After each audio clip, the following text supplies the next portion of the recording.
the tragic tale of a Gilded Age mansion built by a brewing empire that crumbled. Picture this. It's 1876 in St. Louis, Missouri. The air smells like roasting barley and hops, the Mississippi River churns with commerce, and a German immigrant family is about to build something extraordinary. They don't know it yet, but they're also building a legacy that will end in absolute tragedy. Multiple suicides, a fortune lost, a mansion that some say is so haunted that paranormal investigators from around the world still flock to it today.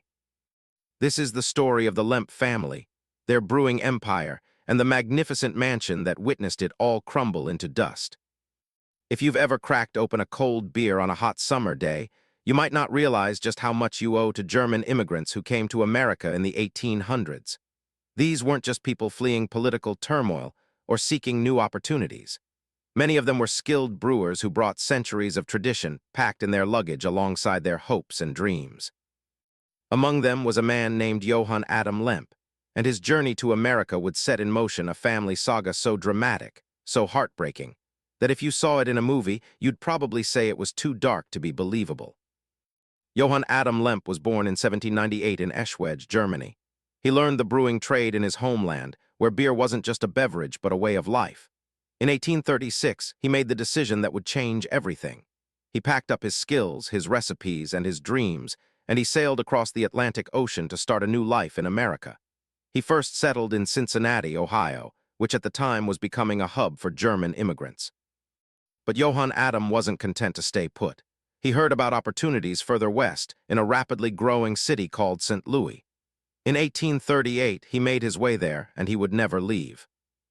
Now here's where things get interesting. Johann Adam Lemp didn't just open another brewery. He introduced something revolutionary to the American beer market. He brought lager beer. Before this, most American beers were ales, which fermented at warmer temperatures and had a different, often heavier taste. Lager beer fermented at cooler temperatures, resulting in a lighter, crisper beverage that Americans had never really experienced before. Johann Adam started small, brewing beer in the back of a grocery store he operated. He stored his beer in a natural cave system beneath the city, where the temperature stayed consistently cool year-round. This was crucial because there was no refrigeration technology yet. Those limestone caves beneath St. Louis would become legendary in the brewing industry, and they would play a major role in the Lemp family's rise to power. The locals couldn't get enough of this new lager beer. Word spread. Demand grew. Johann Adam's little operation started expanding. By the 1840s, he had established a formal brewery. By the 1850s, the Western Brewery, as it came to be known, was one of the largest in St. Louis. Johann Adam Lemp had achieved the American dream. He had gone from immigrant with nothing to successful businessman with a growing fortune. But he wouldn't live to see just how massive his empire would become. In 1862, Johann Adam Lemp passed away, leaving the brewery to his son, William J. Lemp Sr. William J. Lemp Sr. is where this story really picks up momentum. If Johann Adam planted the seed, William Sr. was the one who grew it into a towering oak tree. Born in 1836, William had grown up watching his father build something from nothing.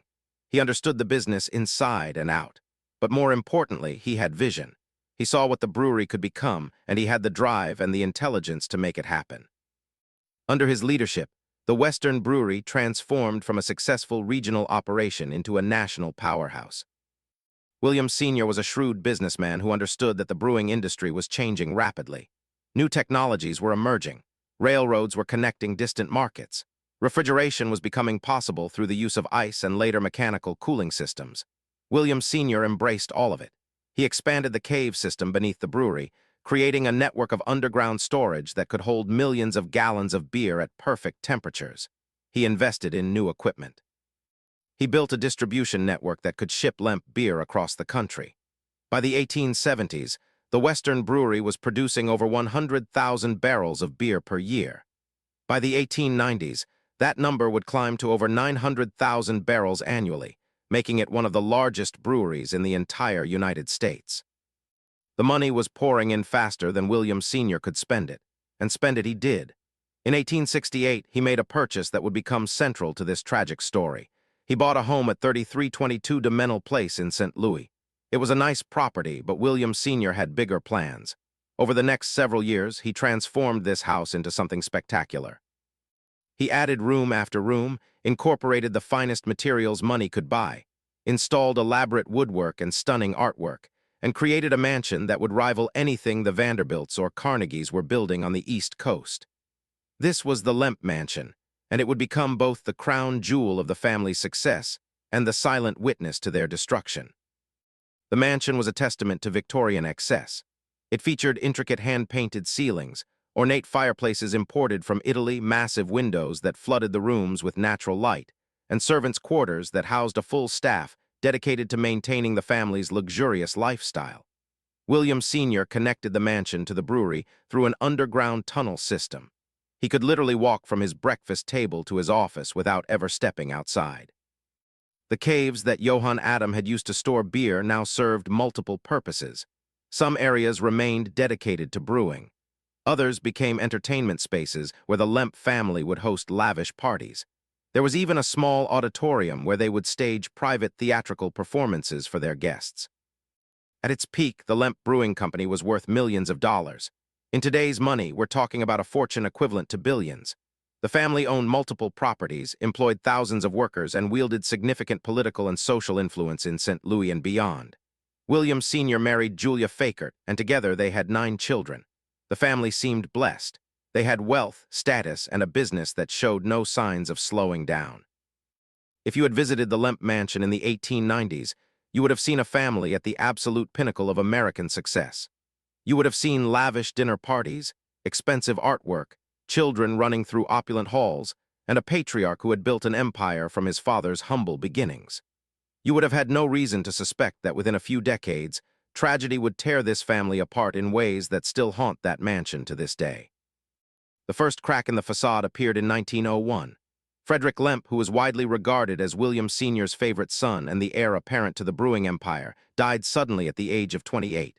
The official cause of death was heart failure, but there have been whispers over the years that it might have been something else. Some historians have suggested illness, while others have wondered if there was more to the story. Whatever the truth, Frederick's death devastated William Sr. This wasn't just the loss of a son, this was the loss of the future. Frederick had been groomed to take over the business. He was brilliant, capable, and passionate about brewing. William Sr. had seen his legacy in Frederick's eyes. Now that legacy was gone. William Sr. never recovered from this loss. Those who knew him said he became withdrawn, depressed, and consumed by grief. The man who had built an empire seemed to lose interest in everything. He continued going through the motions of running the business, but the fire was gone. The drive that had propelled him from inheriting his father's brewery to building one of the largest in the country simply vanished. His family watched helplessly as he descended deeper and deeper into despair. On February 13, 1904, William J. Lemp Sr. went into his office in the Lemp Mansion.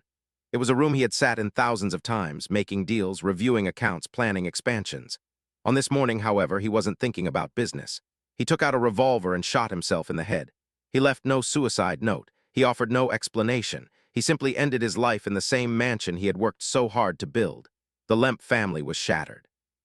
Their patriarch, the man who had seemed invincible, who had conquered American industry with his will and his vision, was gone by his own hand. This would not be the last suicide the mansion would witness. The brewery passed to William J. Lemp Jr. If William Sr. had been a visionary businessman, William Jr. was something altogether different. He was brilliant in his own right, but he was also eccentric, volatile, and perhaps not entirely suited to the pressures of running one of America's largest breweries. From the moment he took over, things started to change. Some changes were positive. William Jr. continued to modernize the brewery and maintained its competitive position in the market. But his personal life was a mess.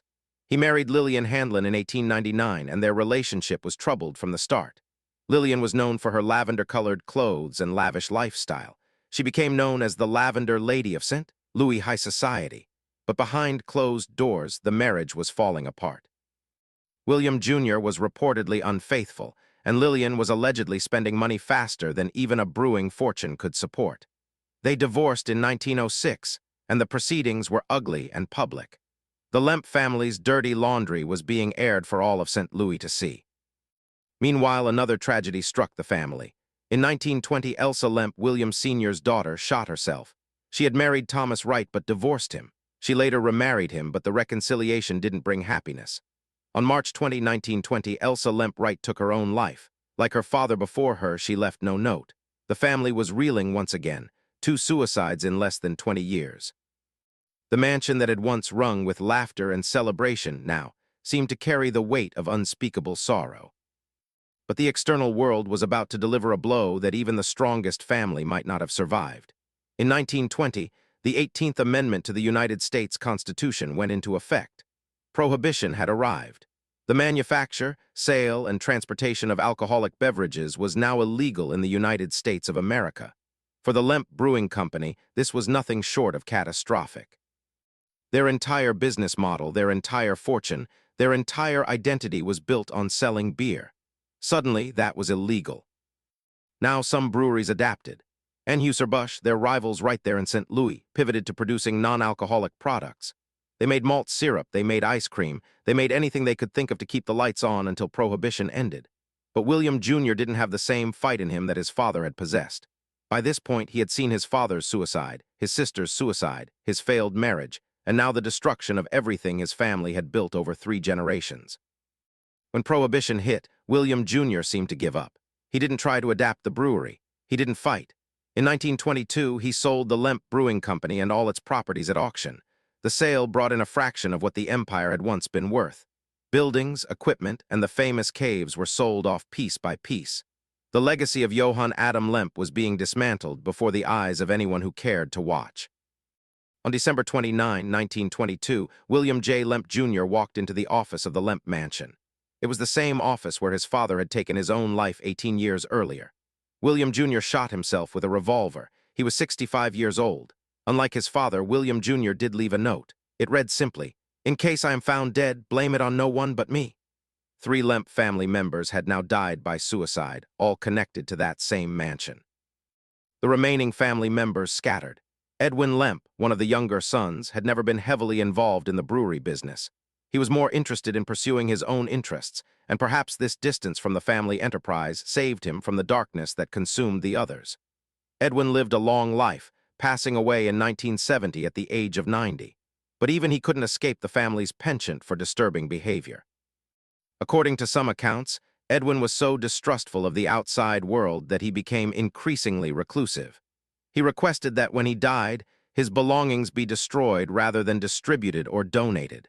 His wishes were reportedly carried out. But there was still one more suicide to come. Charles Lemp, another of William Sr.'s sons, had struggled with depression for most of his adult life. He had lived in the mansion for years, watching his family die and his fortune disappear. Charles never married and had few close relationships. He became increasingly isolated, living alone in the massive mansion with only his servants and his dog for company. On May 10, 1949, Charles Lemp shot himself in the head in his bedroom in the Lemp Mansion. He was 77 years old. Before killing himself, Charles shot and killed his beloved dog, apparently unwilling to leave the animal behind. He left instructions that there was to be no funeral service and that his body was to be cremated immediately. 4 members of the Lemp family had now died by suicide. 3 of those suicides had occurred inside the Lemp Mansion. A family that had once represented the absolute pinnacle of American success had been reduced to a cautionary tale about wealth, pressure, and the fragility of the human psyche. The brewery that had made them one of the most powerful families in the Midwest was gone. The fortune that had funded their lavish lifestyle had evaporated. The mansion that had witnessed their triumphs now stood as a monument to their tragedies. After Charles Lemp's death, the mansion passed out of the family's hands. For decades, it served various purposes. It was a boarding house for a time. Later, it sat vacant and deteriorating, a ghostly reminder of what had once been. The neighborhood around it changed. St. Louis itself went through periods of decline and renewal. The Lemp Mansion watched it all from behind its once grand facade, its walls holding secrets that no amount of renovation could erase. In 1975, the Pointer family purchased the Lemp Mansion and began the process of restoring it. They turned it into a restaurant and inn, preserving its historical significance while making it accessible to the public. But they quickly discovered that they had purchased more than just a building. They had purchased a reputation. The Lemp Mansion was already gaining attention as one of the most haunted locations in America. Staff members reported strange occurrences. Guests who stayed overnight in the inn reported unexplained sounds, objects moving on their own, and the overwhelming feeling that they were not alone. The Pointer family, rather than hiding from this reputation, embraced it. They began offering ghost tour and mystery dinner theater events. They allowed paranormal investigators to explore the property. The Lemp Mansion became a destination not just for history buffs, but for anyone interested in the supernatural. Over the years, countless paranormal investigations have been conducted at the Lemp Mansion. Television shows have filmed there. Books have been written about it. It has been featured on programs like Ghost Hunters, Ghost Adventures, and numerous other paranormal series. Investigators have reported capturing electronic voice phenomena, thermal anomalies, and unexplained activity throughout the building. Whether you believe in ghosts or not, there is no denying that the Lemp Mansion has developed a powerful mystique. It stands as one of the most investigated haunted locations in the United States. Some of the reported phenomena are fascinating, regardless of your beliefs about the paranormal. Guests and staff have reported seeing a woman in lavender clothing, which many believe to be the ghost of Lillian Lemp, William Jr.'s first wife, the Lavender Lady herself. Others have reported seeing a figure that matches descriptions of William Jr. Strange sounds have been heard coming from the attic and the basement. Doors open and close on their own. Lights flicker without explanation. One particularly chilling report involves the caves beneath the mansion. Some visitors have reported feeling an overwhelming sense of dread when exploring these underground passages, as if something is watching them from the darkness. The most haunted room in the mansion is said to be what was once Charles Lemp's bedroom, where he took his own life. Guests who have stayed in this room have reported being touched by invisible hands, hearing whispered voices, and experiencing an oppressive feeling of sadness that seems to seep from the walls themselves. Some guests have checked out in the middle of the night, unable to remain in the room until morning. The staff at the mansion have become accustomed to these stories. For them, the paranormal activity is simply part of the building's character. But beyond the ghost stories and the haunted house reputation, the Lemp Mansion represents something more profound. It represents the rise and fall of the American dream in miniature. Johann Adam Lemp came to this country with nothing but his skills and his determination. He built a successful business.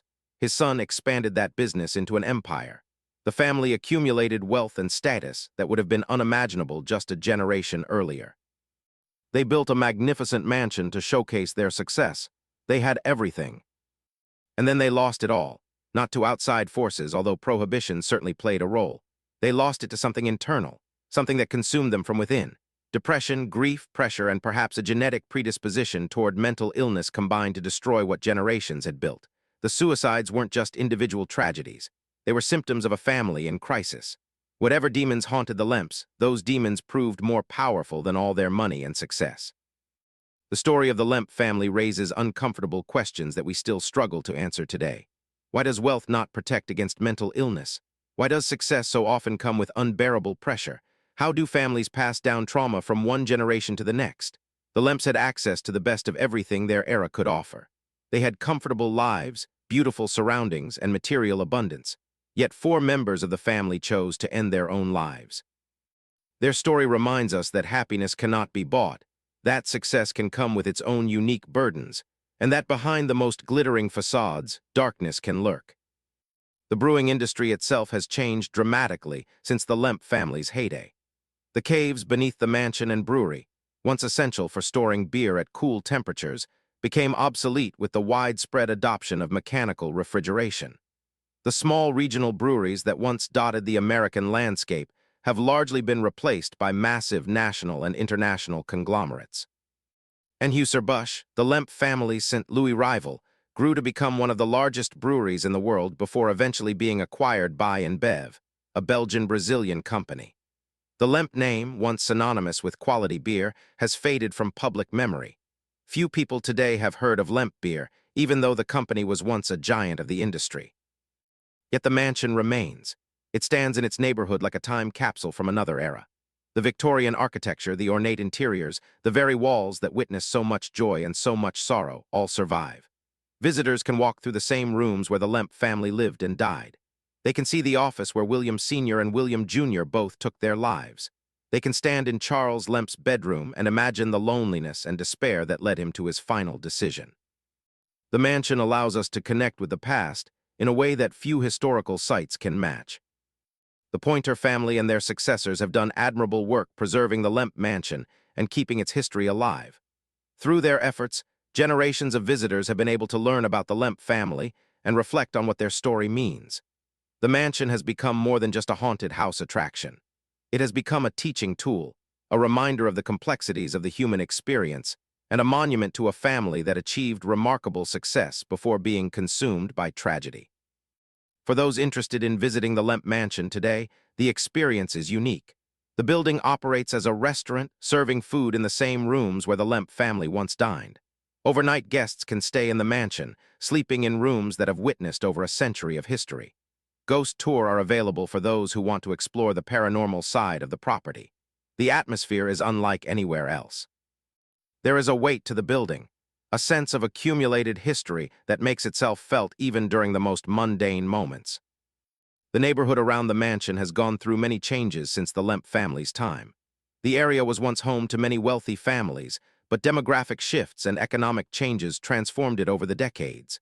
Today, efforts are underway to revitalize the area and celebrate its historical significance. The Lemp Mansion plays a role in these efforts, serving as an anchor for the community and a draw for tourists from around the world. As we reflect on the tragic tale of the Lemp family, it's worth considering what lessons we can draw from their experience. Their story is not simply about the dangers of wealth or the instability of business success. It is about human vulnerability. It is about the way that grief can compound over generations. It is about the importance of mental health support, something that was largely unavailable during the era when the Lemps lived and died. If the Lemp family were alive today, they would have access to therapy, medication, and support systems that simply did not exist in their time. Would these resources have saved them? We cannot know for certain, but their story reminds us of how far we have come in understanding and addressing mental illness, and how far we still have to go. The Gilded Age, the period from roughly the 1870s to the 1900s, was a time of tremendous economic growth and equally tremendous inequality. Families like the Lemps, the Vanderbilts, the Carnegies, and the Rockefellers accumulated wealth on a scale that had never been seen before. They built mansions that rivaled European palaces. They controlled industries that shaped the nation. They wielded power that sometimes exceeded that of the government itself. But many of these families also experienced profound tragedies. The pressure of maintaining their status, the competition with other wealthy families, and the constant public scrutiny took their toll. The Lemps were not unique in their suffering.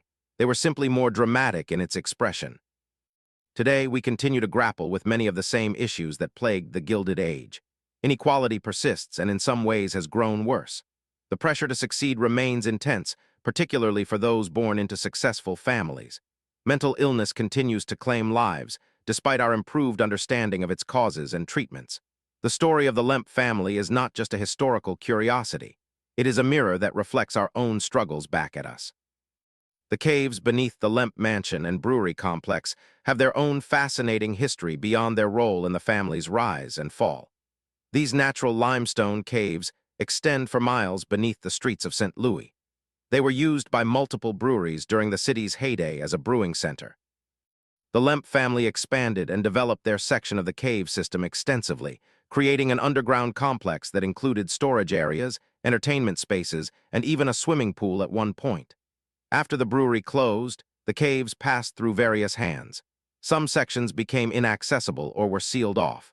Others were used for various purposes over the years. The caves remain a source of fascination for urban explorers and historians alike, though access is limited and sometimes dangerous. When you consider the full arc of the Lemp family story, from Johann Adams' arrival in America to Charles Lemp's solitary death in the mansion, you are looking at a span of over a century. Across that century, the family experienced the full range of human experience. They knew triumph and failure, joy and sorrow, love and loss. They contributed to the development of the American brewing industry. They employed thousands of workers. They shaped the city of St. Louis. And then they were gone, leaving behind only the mansion and the memories. The paranormal aspect of the Lemp Mansion story continues to draw attention and controversy. Skeptics argue that the reported hauntings are nothing more than the power of suggestion combined with the building's dark history. They point out that our brains are wired to find patterns and explanations, even when none exist. They note that many reported phenomena have natural explanations, such as old buildings settling, temperature fluctuations causing drafts, and the power of expectation shaping perception. Believers counter that the sheer volume of reports, spanning decades and coming from people with no reason to fabricate stories, suggests something genuine is occurring. They point to evidence captured by electronic equipment, to the consistency of descriptions across different witnesses, and to personal experiences that they cannot explain away. The debate continues, and perhaps that is part of what makes the Lemp Mansion so compelling.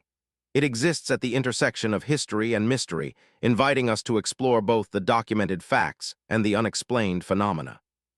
Whatever your beliefs about the supernatural, the Lemp Mansion remains a powerful place to visit. Walking through its rooms, you can feel the weight of history pressing down. You can imagine the lavish parties, the business meetings, the family gatherings, and the quiet moments of despair. You can stand in the same spaces where four members of a family chose to end their lives and reflect on what drove them to that decision. The mansion does not offer easy answers. It does not wrap its story up in a neat bow. It simply exists, bearing witness to everything that happened within its walls and inviting us to draw our own conclusions. The Lemp family's brewing empire is gone. The fortune they accumulated has dispersed into history. The name that once appeared on bottles across America is now forgotten by most. But the mansion remains. It stands as it has stood for over 150 years, a monument to ambition, success, failure, and tragedy.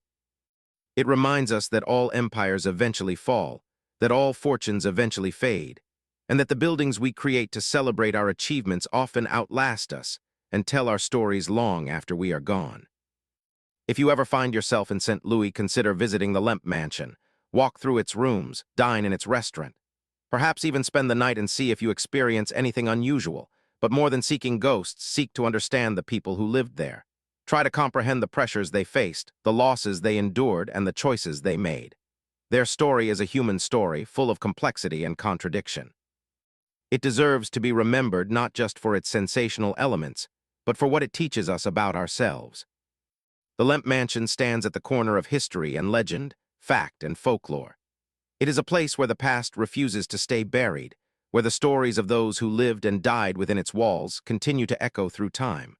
Whether those echoes are supernatural or simply the result of our desire to remember and understand, they ensure that the Lemp family will never be entirely forgotten. Their mansion, their glory, and their tragedy all live on, waiting for the next visitor to walk through the doors and experience a small piece of their remarkable and heartbreaking story.